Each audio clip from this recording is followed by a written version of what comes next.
is the Waupaca City Plan Commission meeting. All right, everyone, it is 5:15. I'm going to use a Henryism and say it is the anointed hour. Before we have our plan commission, we get to our regular agenda tonight. We are going to have two public hearings. And by the way, I'm going to be running the meeting with both Mayor Smith and Henry attending virtually. They thought it was better for someone to run the meeting in person. So the first public hearing is for a conditional use permit. So we're going to open this public hearing at 5:15. In attendance, all of our commissioners are in attendance. Mayor Smith, Angela Lesage, Ivan Wayne, Justin Behrens, Eric Olson, Dana Gusky, and Henry Velliker. And I'm going to hand it over to Jared to explain the purpose of this public hearing. Thank you very much, Aaron. So this public hearing is in relation to Quick Trip at the intersection of QQ and Highway 54 over on the Foxfire Golf Course side of the city. They are looking to do an expansion of their diesel pumps, which would be an expansion of their conditional use for underground fuel storage tanks. So with this expansion, they need to come forward for an updated conditional use permit request. Really, operations are not changing substantially. They're just adding the additional underground fuel storage tanks and pumps to the site. There was also a site plan within this, within today's Plan Commission packet, up for review and approval / denial. So happy to take any questions when that time comes. Okay, thank you, Jared. Are there any questions? If there are not, we would use this time to take testimony for the subject. Is there anyone who would like to give testimony for the subject? Okay. Hearing none, we will move to testimony against the subject. Anyone who would like to give testimony against the subject? Okay. Hearing none, we will close this hearing at 5:17 p.m. Next, we will open the next public hearing. This is a conditional use permit for A&N Waupaca LLC, and this public hearing will be opened at 5:18 p.m. Jared, and again, all commissioners are in attendance. Jared, if you want to give us an overview of this, that'd be great. Of course. So this conditional use permit is for 701 South Industrial Drive. This is over in our River North area. If you may remember, there was a recent property expansion and rezone of the property. With that expansion, again, sort of a cleanup, the parcel conditional use, or the conditional use for the parcel, needs to be amended to include the entire now expanded parcel.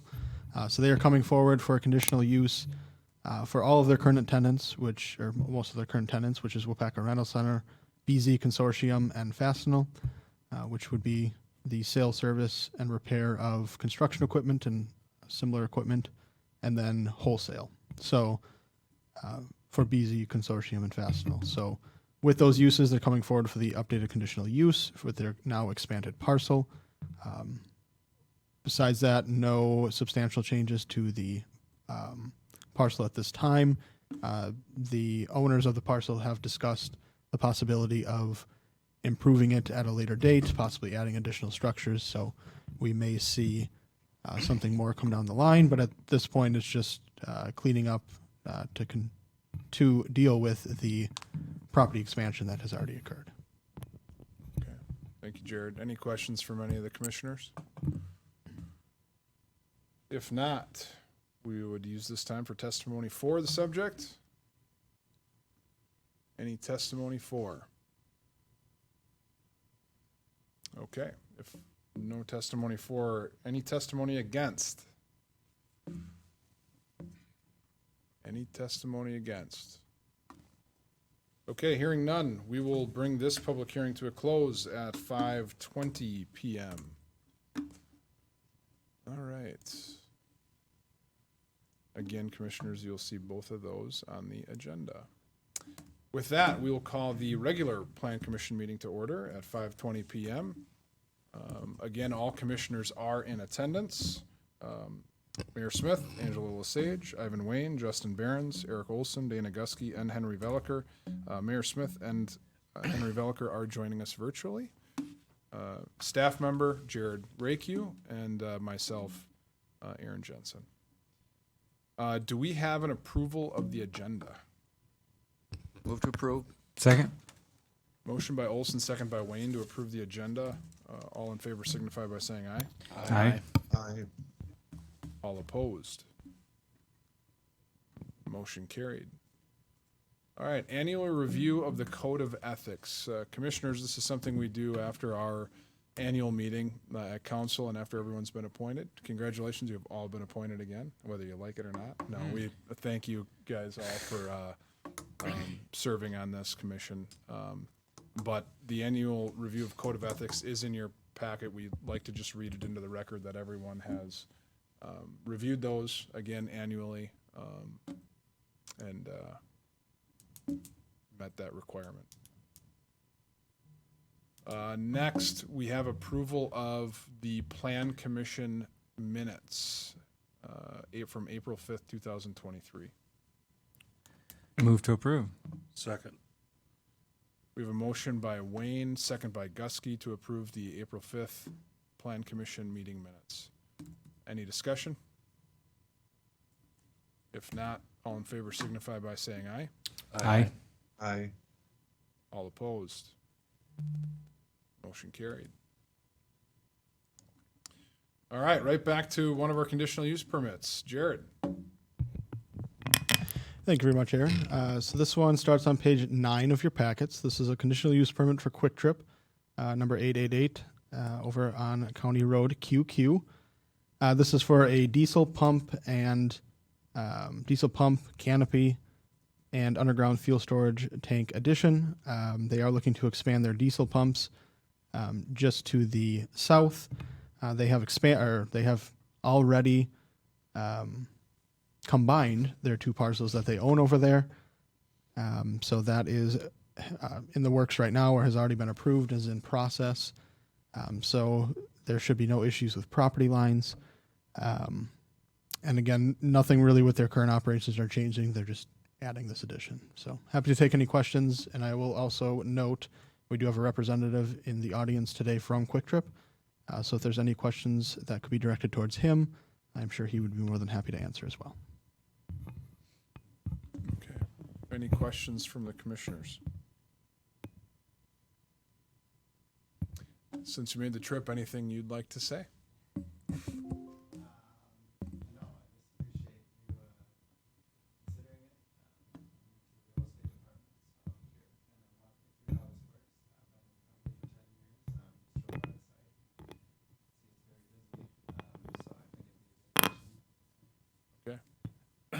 All right, thanks.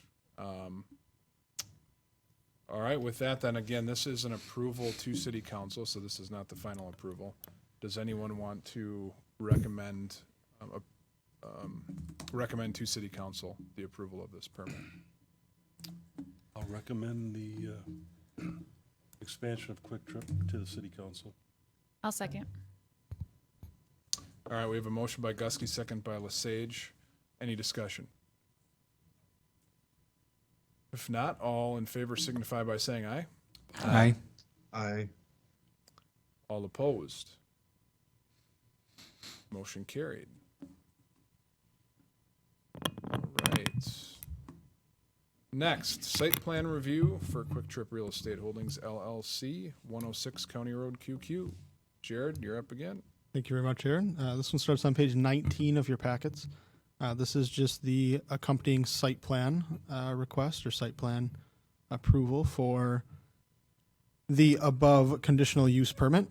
So again, they're just looking to expand their diesel pumps, canopy, and underground fuel storage tanks. No change to their current operations, just accompanying this expansion. So happy to take any questions. Do you know what the timeline on this is, or hopeful timeline? I do not, but our representative may. And actually, if we can ask you to come to the podium, please, and then state your name and who you're representing for the record, that'd be great. Thank you. Nick Hafes, representing Quick Trip. We hope to start in the fall, but don't have a definitive timeline due to supply chain issues and building constraints that we've experienced. But as soon as it's approved, we'll get it on the building schedule and move forward as soon as we can. About how, I mean, is it just like a month-long project, or a couple months, or a couple weeks? What are you looking at? I would imagine, I think for an addition like this, it's a couple months at most, but I would have to look into that for a real good answer for you. So you're hoping before snow flies to have her? Yeah, yeah, basically. Gotcha. All right. Thank you. Yep, thank you. Any other questions from commissioners? All right, if not, we would, now again, this is final approval. This does not go on to city council. Do we have a motion And either way on this? I will note, I guess, there are conditions on page 27. They are fairly standard conditions. Nothing really out of the ordinary. And then there's some suggestions for vegetation from the Department of Public Works. So Is there anything that Quick Trip is not liking of the conditions that they are? they were sent the packet ahead of Was- time. I had not heard about anything that they were too concerned about as far as the conditions. So Okay. Looks like everything is good. For those online, it does not appear that they have any issues with the conditions. Correct. You're good. I think I got you. Thanks. All right, any other questions? If not, we would be looking for a motion on this item. I would move to approve. Second? All right, we have a motion by Olson, second by Wayne, I assume, to approve with the conditions as outlined. Yes. Any discussion? If not, all in favor signify by saying aye. Aye. Aye. All opposed? Motion carried. Thank you very much for attending. Good luck with your project. Can I ask a question real quick? Yeah. That motion by Olson, second by Wayne? That was, yes, that is correct. Thank you. All right. Moving on to item 4C. This is again the conditional use permit that we heard in the public hearing for Waupaca Rental Center and BZ Consortium, or I should say Ann and Waupaca. Jared. thank you very much, Aaron. So this one starts on page 48 of your packets. Again, this is one of the ones you heard in the public hearing. 701 South Industrial had purchased land from the city to expand. To accommodate that expansion, they are now coming forward for an amendment to their conditional use to include the larger parcel, as well as, again, all of the current businesses that occupy the building, such as Waupaca Rental Center, BZ Consortium, and Fastenal, which would be wholesale businesses, and then the sales, service, repair of construction equipment and similar heavy equipment for the rental center. So really no operational changes, just accommodating the new parcel. Possible expansions could occur in the future, but have not been proposed at this time. Okay. All right, do we have any questions on this item from the commissioners?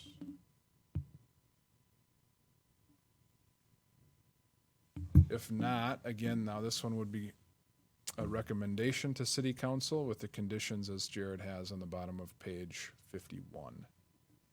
We'd be looking for a motion. I'll move to recommend approval to the city council. Second. All right, we have a motion by Gusky, second by Lesage, to recommend to city council the approval of this conditional use permit with the conditions as outlined in page 51. Any discussion? If not, all in favor signify by saying aye. Aye. Aye. All opposed? Motion carried. All right, moving right along. Item 4D, condominium plat, Russ Young Properties LLC on Hart Court. Jared. Thank you very much, Aaron. The condominium plat can be found on page 56 of your packets. This condominium plat is for Hart Court, just off of Charles Wright Drive. If you take Western Avenue past McDonald's down south, and then you hit Charles Wright Drive, and Hart Court is just off of that. The proposal is for 6 units of single-family style complexes. The units will, of course, be condoed units with common elements in between them. Majority of the driveways will be off of Hart Court, but there will be a few off of Charles Wright Drive. If there are any questions, we do have representation from this condo plat, or the owners of this parcel, in the audience today. Also in this condominium plat, they did include the building plans within it. So fairly straightforward, and staff would recommend approval. Happy to take any questions. Barb, do you have any comments on this? Okay. Sounds great. Any questions from the commissioners? If everything is approved, when do you plan to start construction? Right away? Okay. Barb, can I get you to, I'm sorry, can I get you to move up to the mic? Thank you. And if you can state your name. We'll for start as soon as we can, as soon as the plot is recorded and documents are complete.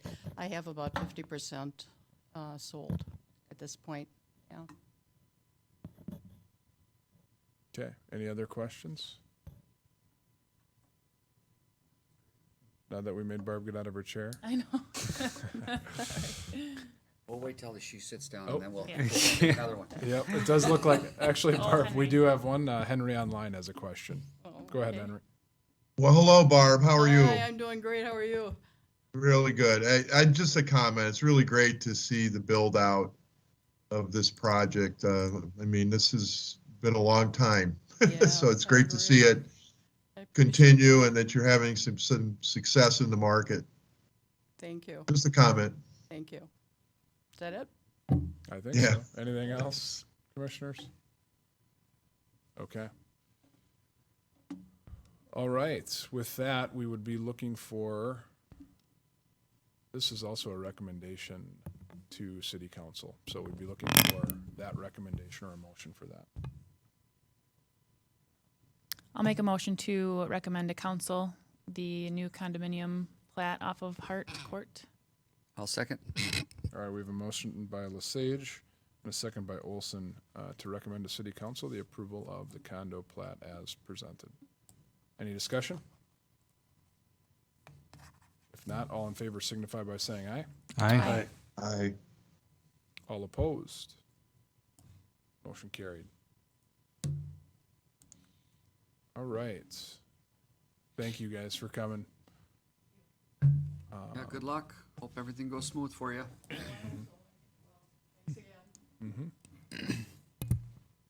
All right.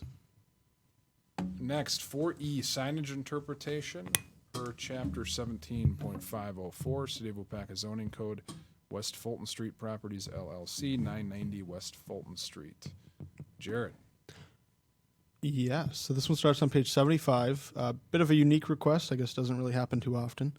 But essentially, a interpretation was provided to the applicant of a signage application. The interpretation was not what they were looking for in terms of how they saw it. And so after giving that to them, having some back and forth, they asked just for an interpretation review. So bringing that forward to you guys as per our ordinance, that is who I bring it to. So this interpretation review is for Hanson Furniture. They are looking to redo some of their signage, and actually on page 76, there's going to be a picture. And actually, maybe I'll direct you to pages 82 and 83. Will be the two pages that will primarily interest this topic. So The interpretation, or the signage application came forward. In this sign application, they had some changes of copy for the ground sign, which do not actually require a permit. They then had a series of wall signs that they were looking to have permitted. The first wall sign is the southern facing, or one of the southern facing walls of the building. And that sign is supposed to be a Hanson sign. It's supposed to replace a current home furnishing sign. With that being the name, staff said, moved on as that one appeared to be in full compliance. The next sign would be on a westward facing wall, facing Dunkin' Donuts, if you can kind of picture that building. And that is another Hanson sign. So that other Hanson sign would be sign 2 being proposed for wall signs. The next series of signs, which the sign contractor themselves have as sign 4, 5, and 6. This would be technically their 3rd, 4th, and 5th signs that they're proposing. Per our code, we do only allow 3 wall signs per building. So, again, looking to work with the applicant, requested that would there be a way for them to combine the signs? Is there a way to make that all one sign? Talking with them, the option of if all of the signs are on one wall and all of the signs are within kind of a common element, so that black line on that one wall, it could be considered a singular sign. So that was proposed to them. They did draw it out. That is what you see on page 83 of your packets. They did come back and say that's really not what they're looking for. They would much rather have the first option they presented and would like that interpretation review. So really, in my mind, what it boils down to in their argument was because that is all a somewhat common southern-facing facade of a building, that even though there's a bump out where that word mattress is, it should still be considered one wall, in which staff disagreed with, as in any building plans, any construction plans, that would be different walls. When you get to a corner, it's a different wall. And in this case, there are actually 2 90-degree corners. So in staff's opinion, it is not the same wall, and it could not be considered one sign at that point. And if they would like all of those elements to be considered one sign, it would just have to go on what staff would see as that one singular wall, no corners or edges. So bringing that forward, that is staff's interpretation. If there's a disagreement, happy to discuss. I guess just kind of looking on direction if that's the same interpretation you guys see, or if there's something different that I should be discussing. I know talking with other staff, the idea came up that we could offer, would it be an option to do, where they have the Hanson signs, they can have a Hanson and then in smaller letters have their 3 words that they're looking to have, furniture, appliance, and mattress, kind of below it. So they can have their all elements of the signs that they're looking for on all different facades of the building. So that's an option. Could definitely bring up to them. That would work within the sign code, and would still accommodate staff's interpretation of the signage. I have a question, Jared. Yes, sir. So how come signs 5 and 6 on page 82, how come that's 2 separate signs and not just one large marquee? Within the diagram? Yeah. So that is how they provided it to me. They called out? They called out the signs as 4, 5, and 6. Okay. After discussing with them, after telling them they can only have 3 signs, again, if they can have that common element, it can be seen as one sign. If it's all in a uniform common element, it's all cohesive. Looked like it was made to be one sign. It could be considered one sign, but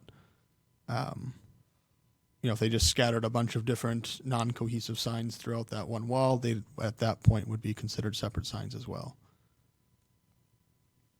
How many total did you say is allowed? They're allowed 3 total. I believe Henry had his hand up. Henry, do you have a comment?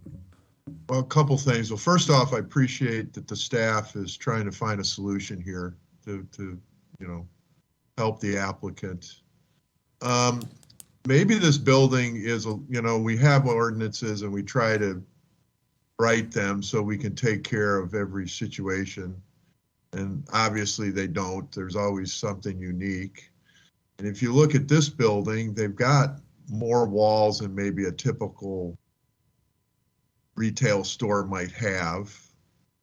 So they have, I guess, more views of their building than maybe a typical building.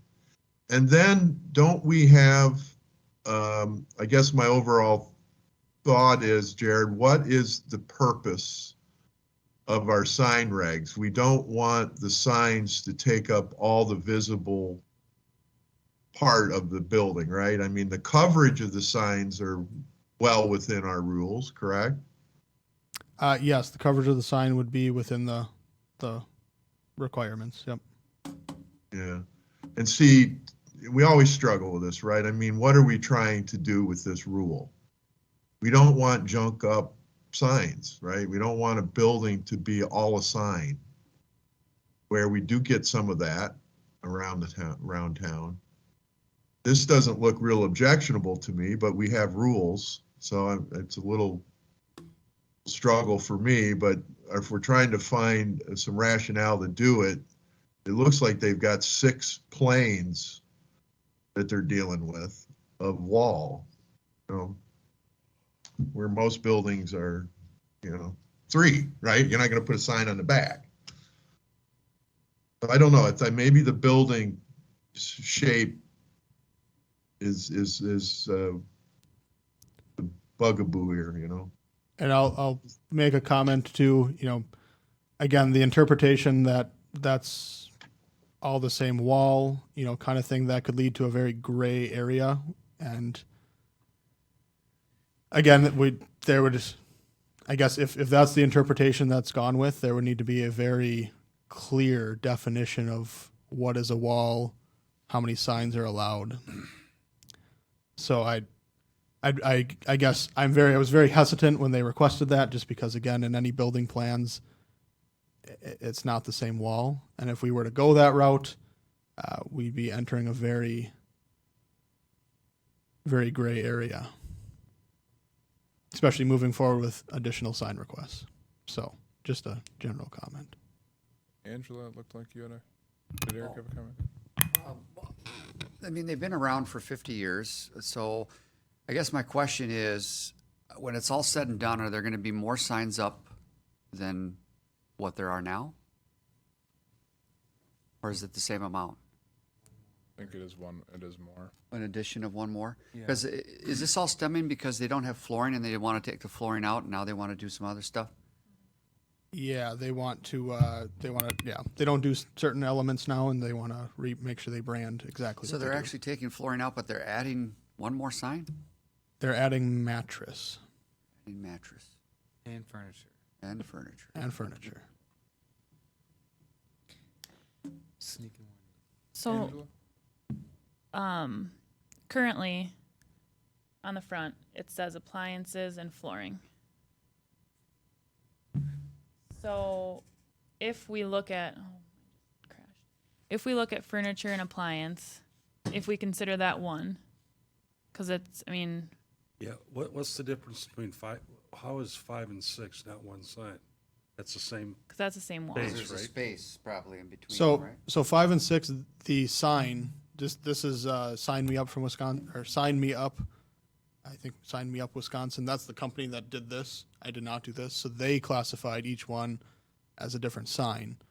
So if you scroll down to the next picture, Aaron, talking with, again, if it's all on one same wall behind a common or on a common element, which would be that black line, it can be considered one sign. So again, staff was trying to work with the applicant to get them. so the The picture we words they saw wanted. above that is actually 2 signs. Yeah, so technically there would be 2 signs. So they'd be at a 4 sign quantity instead of a 3 where they would need to be at. So I have a little question, Jared. So you I said I think we're within 4 signs, aren't we? Well, we have to have three. Three. You have to have 3 signs. They have Oh, 4. oops.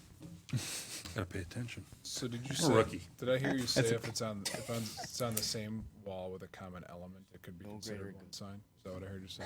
Yes. So is there a very minor tweak that would be acceptable to the building owner that would meet our code, have furniture and back to Justin's comment, and I think a lot of comments here, is there a minor tweak that could be presented that would make that one sign and we'd be?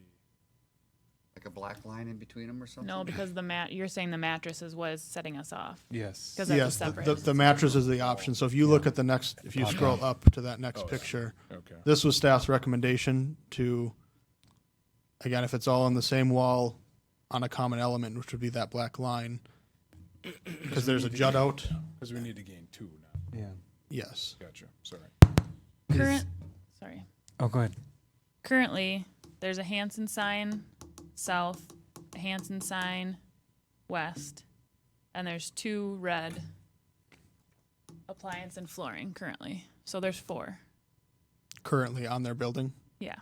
not being proposed. Yes. Currently on the buildings, there's 4. Yes. So since they're applying for a change, we cannot let them keep their 4. They have to go down to 3. They are not changes of copy. So a change of copy would be like a panel change. So if you take like what's in their ground sign, the ground sign structure is there. They're simply just taking a panel and replacing it with a panel. That is a change of copy. But because they are doing essentially not changes of copy, they're doing brand new signage, they will need to conform to the code. Yes. Okay. Because they're. Okay. So what makes the word furniture a sign? It's advertising a product that they have. So we have 2 signs on this building, one that says City Hall, one says library? Because we have those letters out there. Yes. So those would be technically a sign. Yes, those would be signs. In which we would be classified as a multi-tenant structure in which you're allowed 1 sign per tenant. So, question, Jared. Are you asking if we agree with your interpretation, or are you asking if we are leaning towards allowing this despite it being not to code? So it'd be interpretation. Allowing this would have to go through, I guess, a process we really don't have. So we really couldn't, I guess it just, An appeals process? we have an appeals, but not specifically for signage, I don't think. Well, we went through this with Peterson, I know, same thing, where they had too many signs. And they went through the appeals process and we let them have, I think it was 5 signs. So we could, I guess, in terms of the appeals process, thinking of, a variance, I guess, there would have to be some sort of hardship, which there really isn't a hardship. It's just, again, skirting around the code to get exactly what you want and not conform. They don't like your idea then, is that? They do not. Actually, they said they're okay with it. It just doesn't look the best.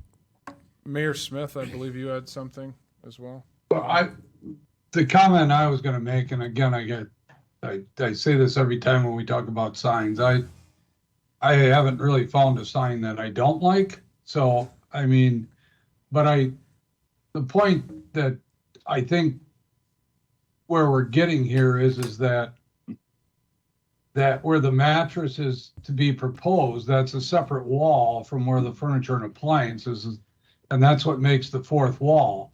So you'd either, as Jarrett said, you'd either have to say, you'd have to define that where the mattress juts out as to make it so it's the same wall, or you go with, instead of allowing 3 signs, you change the ordinance so that it allows 4 signs. Okay, You know, if- I'm gonna suggest that wall that says mattress is congruent with the wall that is furniture and appliance. Congruent, meaning they are connected. It's only that it's offset by how many feet? A foot, 2 feet, No more than that. 4 feet? It's like an entryway. Okay, so that's the front of the entryway. That could be that could be the path, but again, every building plan, architect set plan, that's a separate wall. So we'd be really shying away, and there need to be a clear because I don't know as staff that I would be comfortable approving that for other people as well. So Quick question just about precedent that's been set in the past. Why was the Peterson appeal approved? Was it odd shaped an amount of facing walls? Or what was the reason? I don't have the history on that. Okay, I'm just curious. Going back to the variance process, really, when there is something, so I think, I'm going to make a comment. I think that Jared's interpretation is right the way our code is written, is what I think. And yes, if you're going to rule in, if you're going to allow something outside of our code, then it should go through the variance process. But per state statutes, a variance is supposed to meet 3 specific criteria, of which would not be met here, is likely. So to me, it does feel like it is, I mean, even if we said yes, it would really be looking at a change in the code, in my opinion. But Eric, I know you had your hand up, so go ahead. So if they go with your idea, they're gonna be smaller, right, the wording? correct. So the hardship in my eyes would be that people going along the road wouldn't be able to see the wording as well. My comment to that was if they really want people next to the road to see it, they'll put it at the closer wall to Fulton Street so people on the road can see it. And they also already have it in their ground sign, which, again, a property can have 1 million signs. So the more and more signage you allow to be on it, the more cluttered that the parcel can become with signage. Yeah, that's a rock and a hard place, I guess. I don't know what to say. Ange, go ahead. I agree with Aaron. I think you have interpreted it correctly, and that's not my argument with it. I think, we have put a code in place. There has to be a code in place. I think, and I know this is hard to do, but I think it's like a grandfathered in item. They have a sign there already. I understand since they're changing these two that opens the can of worms, and that's what the problem is here. I kind of think there should be something in the background that says it's already grandfathered in, it's already there. And they could leave those current signs exactly how they are. So if they want to leave flooring and appliances exactly how they are, just repaint them, they certainly could. That would be more grandfathering. But because they're putting brand new signage, it's hard to classify that as the grandfathering. So how do they have, currently they have 5 signs then, according to all these definitions. Yes. Do we not have a limit on our last sign code, which 50 years ago, we yeah. built it. Was it 50 years ago? Isn't it? It said it in the wording. I thought they said they were around for That's 50 more years. than 50 years. Not that building. And the code just got redone not very long ago. So it's very possible that it was allowed then, or maybe it The wasn't code is permitted, the right? code could have changed A lot of times since 15 years ago, 10 years ago, 5 years ago. So it's hard to exactly speak on what was allowed. Really, it's, primary objective is that you're looking at the code as it is today, which if there's something that we'd want to allow, we could certainly allow 4 signs. But again, know that that's 4 signs for every structure in that definitive district. So That's one more question. Were they invited to tonight's meeting? they were. The owner could not make it. I did send the link to, I think his name's Paul at Sign Me Up. I don't think he's on. I did not see him. So I did, we sent them the agenda link. I let them know that I would be telling them both sides, looking for the interpretation. Again, the interpretation that I gave them is the one I'm sticking with, just because that's how I read and my background would lead me to interpret the code. So,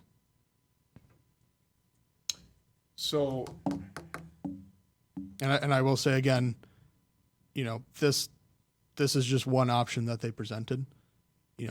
There's a million different options that they could go to achieve exactly what they're looking for. That's within the code, in my opinion. Then my vote would be, I guess, for them to go back to the drawing board with you, work with you, and see if they can. I don't want to change the code at this time, because then, as we're all saying, then we're opening it up for everybody to put 4 signs up, right? And so, think maybe they look at it again. Sure. See if they can come up with something within the code. Yep, and I'm happy to again to continue working with them. I know the suggestion came up from another staff member about, what if you do a Hanson sign with the words on all 3 signs? So I think there's other alternatives. I'm happy to sit down with them and try to work with them within the I code. would suggest that. Whoever had that idea. Okay, I so will third that. Huh? Was it your idea? Was it? I said, was it your idea? okay. It can be. I mean, let me know. If it works out. So what I'm hearing, Jared, and tell me if I'm wrong, but we're not. They're basically saying that the interpretation the staff has given, they agree with that interpretation. We're not looking to change the code, which means we're not looking to really take action or do anything. You're not looking for a specific action on this, are you? Is that sufficient? That is sufficient, deciding on the interpretation and then just the consensus that the code not be changed at this time. And what I'm also hearing is Plan Commission saying, if there are, 100 different ways that maybe we could accomplish it, just for you to work with them to come up with one that is in their best interest and fits within the code. That is plenty for me. Okay. Any other discussion on this? So we have to vote on this? No, I don't think so. That's what we were just, I think we can, I don't think it needs official action. I do not. I don't think you can vote on it because you're not changing anything. Right. So Right. I think it's just, they wanted to know if we were willing to change, and if we were to vote, that would mean that we were changing. And since we're not voting, that's saying that we're not willing to change. Right. I agree. That would be the appropriate action / non-action. That works. Okay. All right. If there are no other comments, we're going to move on to 4F. Ordinance number 0623, amendment to chapter 806, 2F, obstructions and encroachments.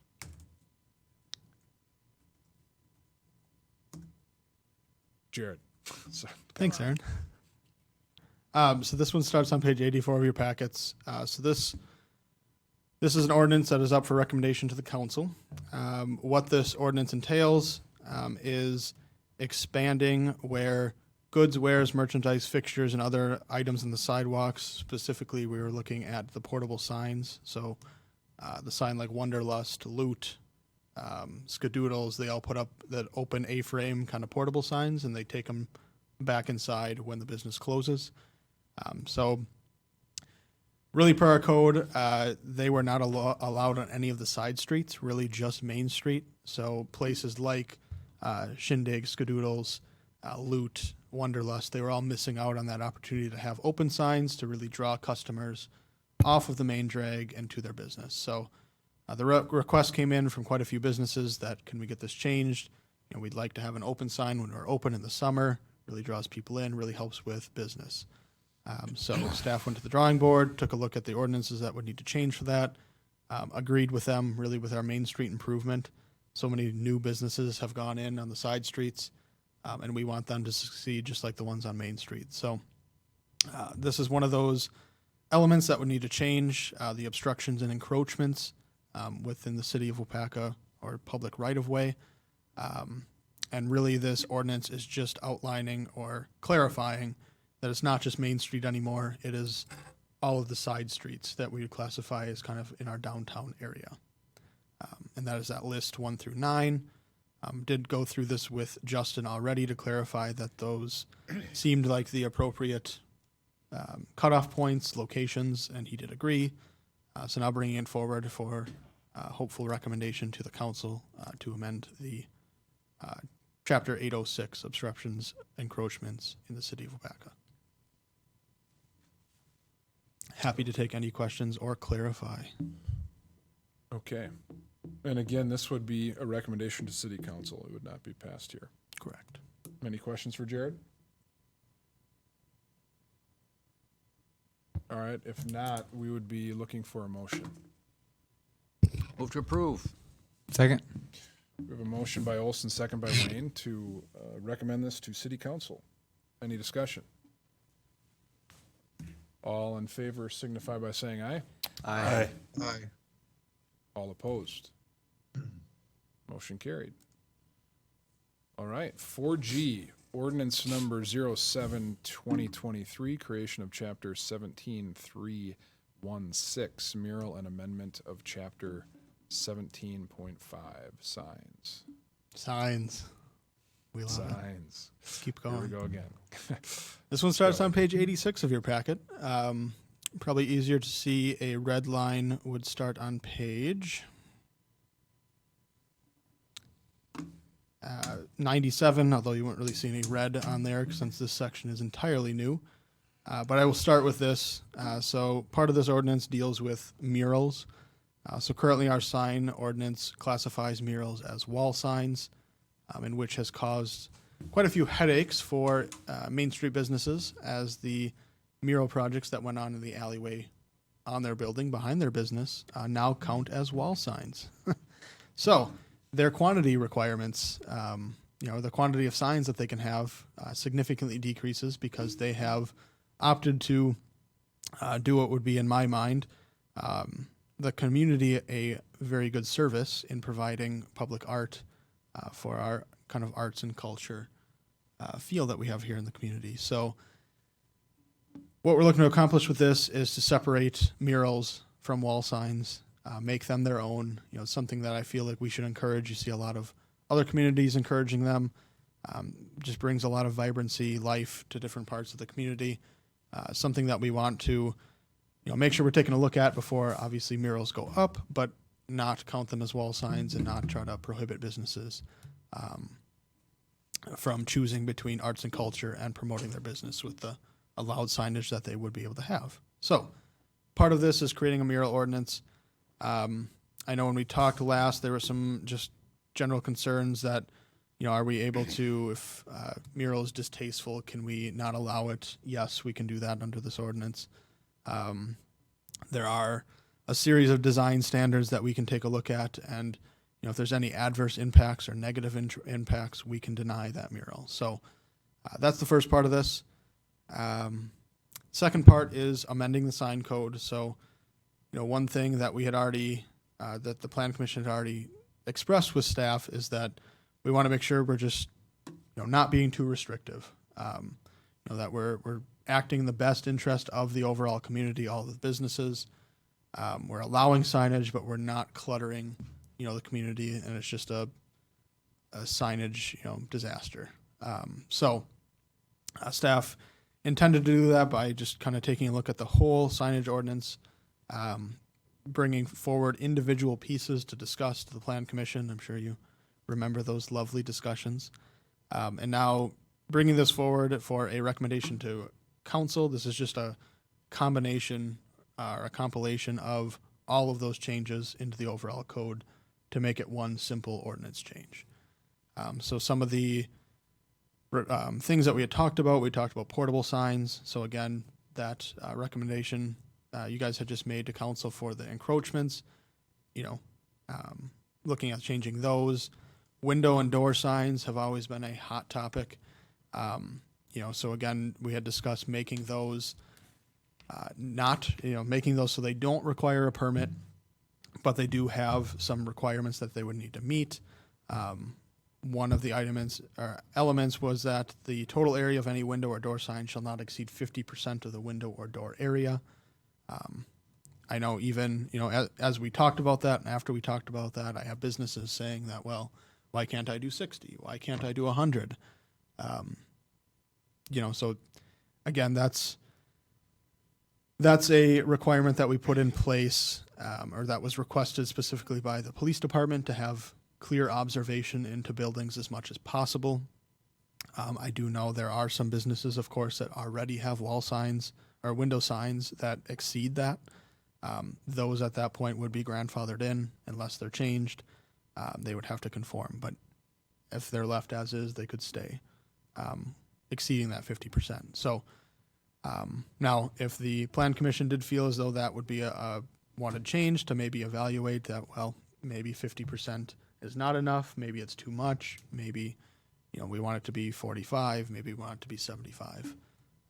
Again, the purpose of that size requirement is just to allow for the clear observation. So just wanted to explain that one a little more, that if there's something that wants to change with that, it could change now, it could change in the future. But that's one, again, balancing safety and signage. How big can the signage be, while we're still maintaining safety? So leave you with that one. Continuing to go down, flags. So technically, really, we don't allow flags at this point in time. Something that, as long as it's a standard size flag, the 3 feet by 5 feet, flag height shall not exceed 25, feet. That, such a allowance to have flags would be okay.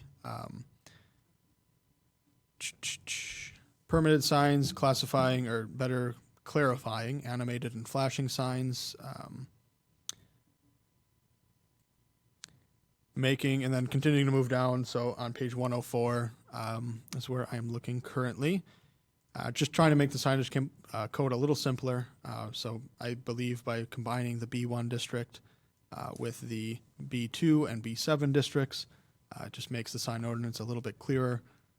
As you travel throughout these tables, really just adding some clarification that wasn't there before that I think should be for any future users of the code. For example, for an awning canopy or marquee sign, before it just said 100 square feet, clarifying that's 100 square feet per sign, things like that. So just as people read it, the public reads it, they clearly understand that this is per sign, per building, per parcel. So I think that will help a lot. Just some cleanup, again, accommodating some of the other changes that we had already talked about.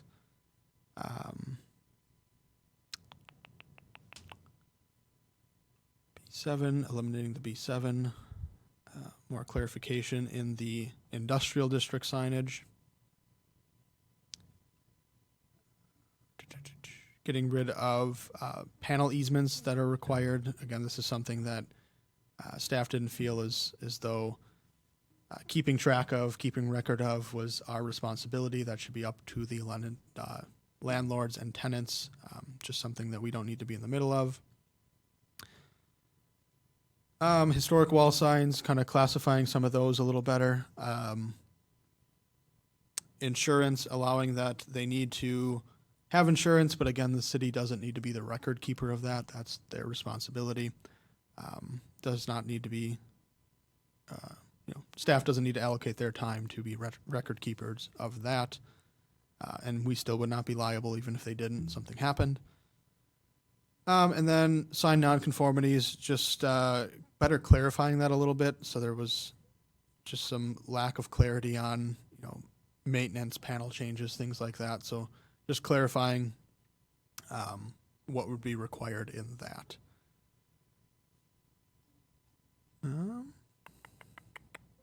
And that would be kind of be the end of that one for now. Hopefully forever. But happy to take any questions. Otherwise, this would be a recommendation to council if you guys would like. Otherwise, if there are changes, we could make those with a recommendation or make the changes and bring it back next time. I know it was a lot, so I'm sorry. But. All right, a lot there. Any questions on any part of suggested changes? Aaron, I've got one. Oh, yep. Go ahead, Henry. Jared, the window signs, Yeah. I think 50% is quite reasonable. But I'd want to make the comment that I think it should be the combination of the window area. Let me give you an example. We've got two 10 by 10 plate glass windows side by side. And somebody wants to put pretty much a wall sign on one of those plate glass panels, okay? And the one right next door to it on the same side of the building is completely vacant or right, whatever. Clearly, law enforcement can see into that building through that one plate glass window that doesn't have any signage. I guess it seems like we could open this up a little bit, but still allow for the purpose of public safety by combining the square footage of all the windows. So you're saying instead of it reading the total area of any window and door sign shall not exceed 50% of the window and door area, it would say the total area of any window and door sign or signs shall not exceed 50% of the total window or door area on the first floor or on the main level or something like that. Right, yeah. And, okay. you know, and I discussed a particular business that came to me about this similar situation. And it just seems to me that if we got clear view in through other windows of the business, that maybe holding it to each square footage of each window seems maybe a little bit too much. That's just my opinion. And I'm trying to solve a problem for someone. So that's full disclosure too. Not unless you've worked something out with that particular business. But yeah, that's just my point. You know, you drive down through Churchill Street and you can see a lot of windows, and you can see in on most of those businesses. So anyways, that's just my thought on it. All right. Thank you, Henry. Justin, I think you had a question. So if a window, if it's just letters that say like Jared Rayq Incorporated, would you measure like the letters for the area, or would you say like, oh, those take up 3 by 5 and that's your area? See, I won't call anyone out, but I will say 95% of the people applying for these permits have hard enough time measuring the square window. Trying to have people measure, and no, I'm not meaning any negative, but trying to measure an individual letter, that is, I don't know that I could do that without a technical program. So I think at that point you would be having everybody needing to go to a professional to accurately measure those letters. So you take the general area. When you measure a sign, you would take all elements, you would draw the smallest possible polygon around them, and that's what you would measure. So even though I can still see through the O of Jared, that would still count. Correct.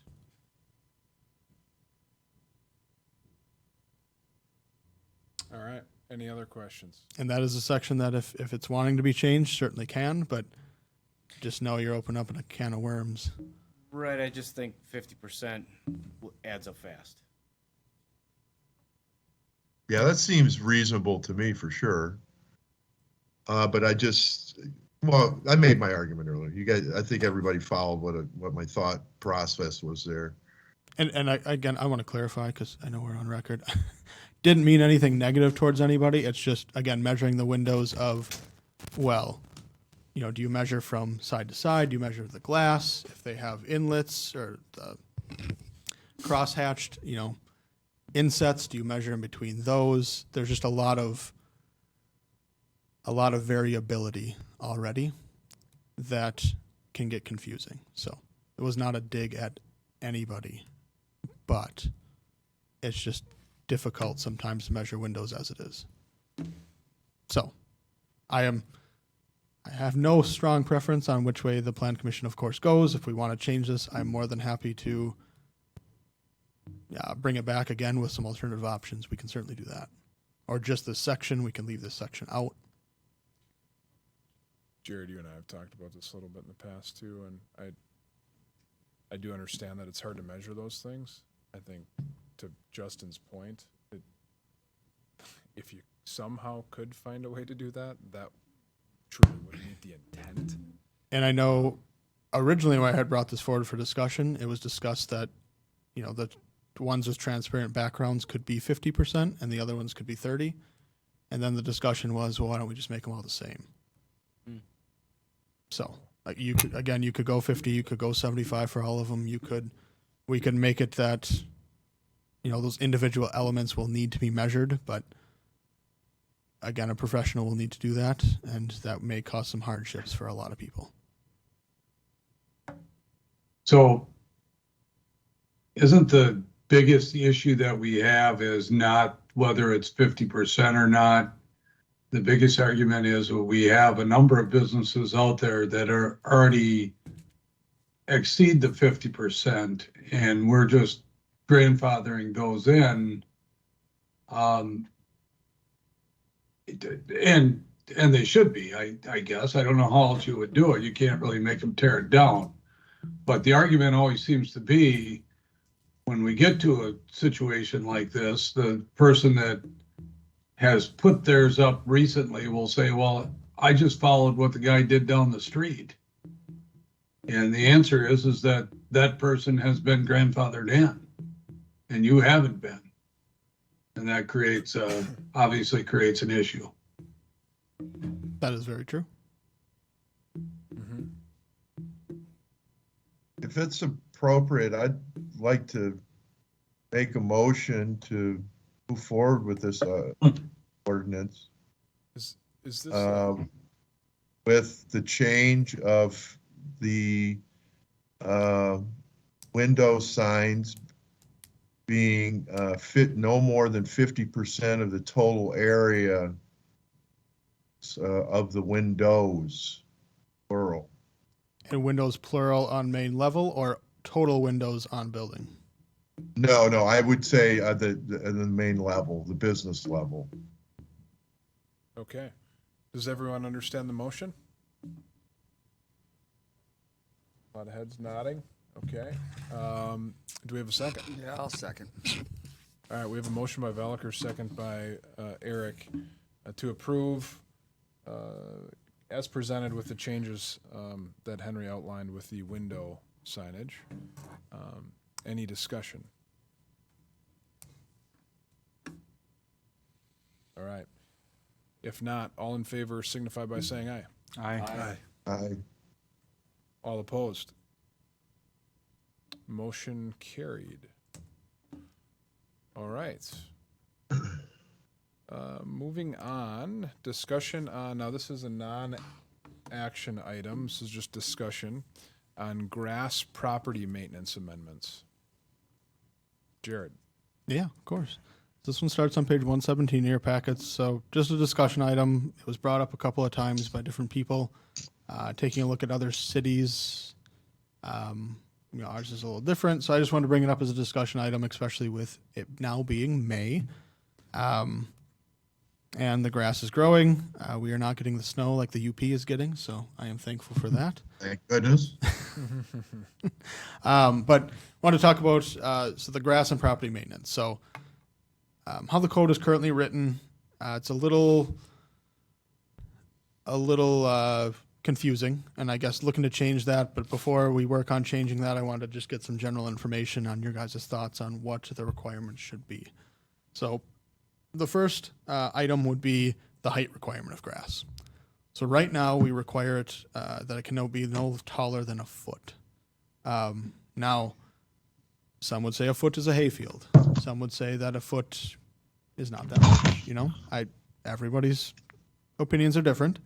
When you look at other communities, they have requirements such as 6 inches, 8 inches, 9 inches. I really don't see anything taller than 10 inches. So we see, I guess, in my opinion, we are very relaxed on this. Now, there have been complaints by some that, you know, why aren't you mowing this lawn, or why isn't the city doing anything about this lawn? It looks terrible, you know, so on and so forth. And our response is, well, it's not a foot, so we can't do anything. It's only 11.5 inches. And the other issue that I'll bring up next is, you know, once it is a foot, then it starts the enforcement process. You don't just get to go mow it, you know, as is right now.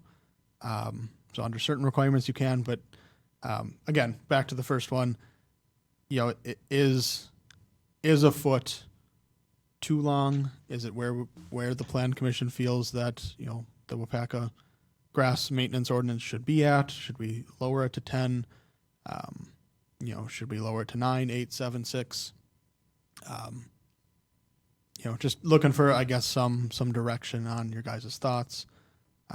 Not sure I have a super strong preference. I totally understand the not looking great, argument. I also understand that sometimes it can get away from somebody, but again, as a homeowner myself, it's our responsibility to take care of it. So see both sides. Want to get just some direction and thoughts from you guys. I guess I didn't realize it was a foot. I personally would like to see it closer to 8, no more than 10. I mean, that's still very high. So I don't know, what does anybody else think? 8 inches to me seems plenty high. Any other comments from any commissioners? I agree with Eric on that. I was thinking 8 inches is more than reasonable. It's starting to roll over. Turn into seed. Okay. Sorry, guys, if for Mayor Smith and Henry, sometimes I can't see you guys. Anything from you guys? I was thinking that you were maybe bringing this forward, Jared. Are you getting any calls for no mo May? I have not yet. I know, we really haven't officially done that. I know that was something that I was hoping to bring to council and see if there was any interest from the council to want to do that. Obviously, it's a little late given it's already May, so maybe next year. But no, I've not had any inquiries for No Mo May in the city specifically yet. I think 12 inches is too much to so I mean I'm okay with the 8. Okay. All right. Awesome. Here, kind of a consensus around 8. I know this is not an action item. Anyone have any differing thoughts from that? All right. Is that the direction we were looking for, Jared? Yeah, and then the one other one is currently how the process is handled is, again, once the grass is long, theoretically the proper process is to send out a letter, give them 10 days to mow their lawn, and then if it is not mowed at that point, then you can mobilize a crew to go mow it, which at the same time, depending on their schedules, a crew to go mow that lawn could be another week or 2. So with that type of timeline, you are looking at, grass is 8 inches, possibly a little more by the time you get out there, measure it, make sure it's 8 inches. Then you are waiting another, essentially almost 2 weeks before you can do anything about it. Then you're waiting for the crew to mobilize to actually go do it. So you're again at a foot. Now you're at a foot, so a little better. Before you would have been a lot more. But is that something? Is that the process that we want to continue doing, or would we want to see that changed? Of again, it's the requirement that it's over a certain height. If it's over the certain height, some leeway is given. Maybe the city waits a week after, realizing it, sends the crew out there. If it's mowed or not, if it's not mowed, they mow it. If it's mowed, they just keep driving by. So a lot of different ways you can handle it. It's just is the letter, and then again that 2.5 week enforcement process what we want to go through, or do we want to see the code changed where the city has a little bit more power in enforcing, getting that cleaned up, making sure the yards look nice, trying to narrow down the complaints about long grass and how the properties look as you come into the city. If that makes sense. Sorry. How is snow handled? So snow is handled in that we will go out, and with it being a hazard to safety. So somebody could slip at any time, you know, with it not being shoveled, maybe somebody has to go out, walk in the roadway, which is also unsafe. The city has opted to, we just go take care of it. We will collect a list, whether that list is, you know, our building inspector going out, trying to take a drive. It's a lot of city to cover, getting in complaints, we're jotting those down, and then having our DPW street crew go out and take care of it. So there are no letters sent for that. The city just mobilizes and goes and takes care of it, sands and salts, and then the property owner is billed for it. Typically, there's a lot of notice given through water bills and Yes. Facebook and social media and community media that that's how we do it. And I think it's also important to note that we don't do it right after a snowstorm. It's done, you know, a week after or longer. Yes, So by there's the ample time by the time our crew can actually get out there, we have to finish our projects first. So by the time our crew has gotten out there, you know, it's day 3, 4, 5 anyways. And then of course you count for a weekends. Our crew does not work weekends. So as Aaron said, it is typically a week after the snowfall event, before we get out there to clean up. Could we, Aaron, could go ahead, Henry. could we just mimic that and do something, a notice in the paper, a notice in the utility bills, and that sort of becomes the general notice to the public? And then that gives you it shortens your timelines a little bit, Jared. We don't have the public safety hook or whatever that you have with snow removal. Correct. But still, it's a notice, and if you're doing it prominently and making the effort, it seems like it's a reasonable thing for the city to do. I don't know. Okay. Is that a city attorney question? Yeah, I don't know. maybe. That's a good comment though, Henry. Anyone else, any thoughts on Henry's comment?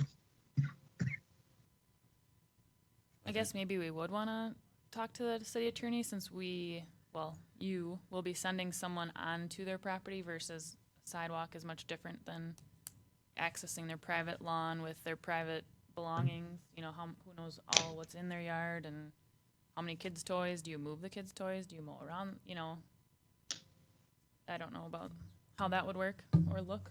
Good point. Yeah, that's a good point. Great Perfect point, point. Ange. Yeah, good point. I do agree, though. I think it shouldn't seem as cumbersome for you guys to send it a letter, wait a week, then it gets a little bit long. Okay. What about unimproved lots, so vacant parcels? How are those handled? Same thing currently. I mean, they're under the same requirements if they own a city property, same like sidewalks. Even if it's unimproved, the property owner's responsible for it. So An entire lot needs to be mowed, yes, even if it's vacant? yes. It's a lot within the city. You sure about that?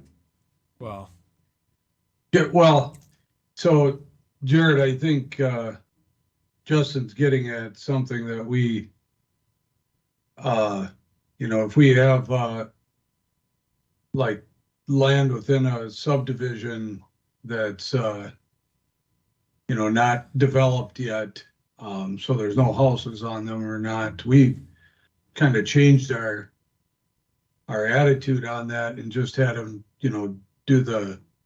do a strip near the sidewalk and do the boulevard. We've done that in the Foxfire area, and then we've also done that over in over by Swan Park too. So we might not even be following our own rules then if that's the attitude that we're taking on this.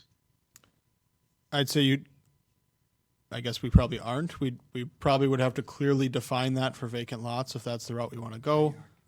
But also the same sentiment would be there, a hayfield in the middle of the city that's not mowed. How does that reflect on the whole city? So just something to consider. I'm totally okay if that's the route we would like to go. But it should be clarified if that's the route we're going to go. Yeah, and that's probably right. And the mayor's comments are, and Justin's are 100% right. That is how we've handled a lot of those vacant lots in those areas. So if it needs to be clarified in the code, if that's what we want to stay with, then we should And do that. the devil's advocate to that, again, we're looking for these properties to be developed. So if they're just holding on to them and not doing anything with them, the requirement, hey, either take care of it or sell it to somebody that will, is there. So devil's advocate, totally okay either way again. There is some wording in the code about undeveloped parcels, and it splits it up between larger than an acre and less than an acre and what shall be done, so. But I want to say most of our residential lots are under an acre. Most of them are under an acre. We have very few that are. Yeah, I think maybe that just deserves more discussion internally, because obviously then we're adding maybe many more hours to mowing from a crew standpoint. So that will play into what we want, what we want the code to say too. So bring this up in internal. I think dirt would be a good. No, that's perfect. And again, this is just merely discussion. Just want to see thoughts. For your information, nothing's probably going to change this year. Government does not move fast, so it'll be a little bit before this can change. I know Eric's got to leave at 6:40 and it's 6:31. And with that, I'm done unless there's questions. Any other questions or comments on this item from commissioners? Jared, did you feel like that gave you? Yeah, no, that gave us plenty. I think, again, like you said, it's good to bring this up internally, see how staff feels, see how that affects time. Again, just a discussion, definitely warrants more. Okay. Awesome. Sounds great. Now, I think the last part of our agenda is all reports. Would you like to go through the reports, Jared? Yeah, again, building and zoning are both continuing to climb. Probably the biggest one for April was roofing, siding, windows, doors. Yeah, I think some of these contributed to the home repair grant that we have going on, so that's awesome. Hope that people continue to upgrade their homes. Makes the city look great. In terms of zoning, the fence was the big one for April. Just people preparing again for the warm weather coming up and trying to get in the fencing companies' schedules early. So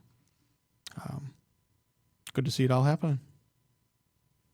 All right. Any questions on the reports? Okay. Anything else, Jared? No. Thank you for all the input. I apologize for the longer meeting. Yeah. No worries at all. Chairman Mayor Smith, any comments from you before we have a motion to adjourn? So this meeting was like an hour and 15 minutes longer than last night's meeting. Is that? Yeah, it's probably something to do with the person running it, is my guess. Yeah. Justin wasn't there yesterday, so we had to make up for it. Oh, yeah. That's right. I have nothing. I'm ready to go here. Sounds good. All right. With that, we'd be looking for a motion to adjourn. So moved. Second. Motion by Gusky, second by Wayne to adjourn. All in favor signify by saying aye. Aye. Aye. All opposed. Motion carried. Thank you, everybody. Have a fantastic night.